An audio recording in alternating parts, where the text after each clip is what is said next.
भारत में इतने मंदिर हैं कि आप घूमते घूमते रह जाएंगे, लेकिन इनकी संख्या कभी खत्म नहीं होगी। हमारे देश में ऐसे कई मंदिर हैं जो अपनी खूबसूरती और अनोखी मान्यताओं के लिए मशहूर है।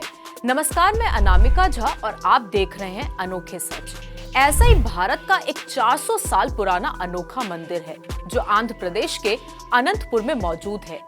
लेपाक्षी नाम के इस प्रसिद्ध मंदिर से जुड़ी दिलचस्प बात तो ये है कि इस मंदिर का एक खंभा हवा में झूलता है और इस रहस्य की गुत्थी को वैज्ञानिक भी नहीं समझ पाए। चलिए आपको इस मंदिर में हवा में लटके हुए खंभे के बारे में बताते हैं। लेपाक्षी मंदिर हैंगिंग पिलर टेम्पल के नाम से भी काफी मशहूर है। आपको जानकर शायद हैरानी होगी, लेकिन मंदिर में कुल 70 खंभे हैं, जिसमें से एक खंभा ऐसा है जो जमीन से बिल्कुल भी जुड़ा हुआ नहीं है। खंभा हवा में ही लटका रहता है। यहाँ आने वाला हर व्यक्ति टेस्ट करने के लिए खंभे के नीचे कपड़ा डालकर जरूर देखता है। लेपाक्षी मंदिर को आकाश स्तंभ के नाम से भी जाना जाता है। ये खंभा जमीन से आधा इंच ऊपर उठा हुआ है। 1924 में एक ब्रिटिश इंजीनियर हैमिल्टन ने रहस्य का पता लगाने के लिए स्तंभ को हिलाने की कोशिश की। ऐसा करते समय 10 और खंभे साथ में हिलने लगे। इस डर से कि पूरी संरचना ढह सकती है, उसने तुरंत अपने प्रयास को वहीं रोक दिया। बाद में आर्कियोलॉजिकल सर्वे ऑफ इंडिया ने अच्छे से जांच की और साबित किया कि स्तंभ का निर्माण गलती के रूप में नहीं किया गया था, बल्कि उस समय की बिल्डरों की प्रतिभा को साबित करने के लिए जानबूझकर बनाया गया था। लेपाक्षी दक्षिणी आंध्र प्रदेश के अनंतपुर जिले का एक छोटा सा गांव है। दिलचस्प बात तो ये है कि इस गांव से भी जुड़ी एक दिलचस्प कहानी है। जैसा कि किंवदंतियों का कहना है, ये गांव वो जगह है जहां हिंदू महाकाव्य रामायण में रावण द्वारा पराजित होने के बाद पक्षी जटायु गिर गए थे और जब भगवान राम ने पक्षी को देखा तो उन्होंने कहा लेपाक्षी, जिसका तेलुगु भाषा में अर्थ है उदय पक्षी। इस तरह गांव का नाम लेपाक्षी पड़ा। लेपाक्षी सदियों से सांस्कृतिक, ऐतिहासिक और पुरातात्विक रूप से महत्वपूर्ण रहा है। मंदिर से सिर्फ 200 मीटर की ही दूरी पर आप एक विशाल नंदी प्रतिमा को पत्थर के खंड में देख सकते हैं। ये विशाल संरचना 27 फीट लंबी और 15 फीट ऊंची है और दुनिया की सबसे बड़ी उकेरी गई बैल प्रतिमा है। बैल पर नक्काशी और डिजाइन इतने खूबसूरत हैं कि ऐसा लगता है इन्हें मशीनों के बिना बनाना संभव नहीं था। आज भी आर्किटेक्ट इसकी डिजाइनिंग को लेकर आश्चर्य में है।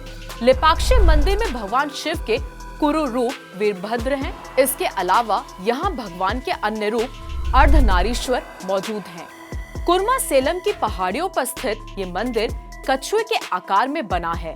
कहा जाता है इस मंदिर का निर्माण विरुपन्ना और वीरन्ना नाम के 2 भाइयों ने 16वीं सदी में कराया था। हालांकि पौराणिक कथाओं के अनुसार इस मंदिर को ऋषि अगस्त्य ने बनवाया था। ऐसी मान्यता है कि मंदिर के खंभे के नीचे से कुछ निकाल लेने से घर में सुख समृद्धि आती है। थोड़ा और आगे जाने पर मंदिर परिसर में एक अधूरा मैरिज हॉल है या कल्याण मंडपम है। माना जाता है कि हॉल शिव और पार्वती के विवाह का जश्न मनाने के लिए बनाया गया था। इस हॉल को देखने के बाद हर कोई यही बोलता है, इसे जानबूझकर अधूरा क्यों छोड़ दिया गया। तो आपको बता दे, ऐसा कहा जाता है कि निर्माता विरुपन्ना का पुत्र अंधा था।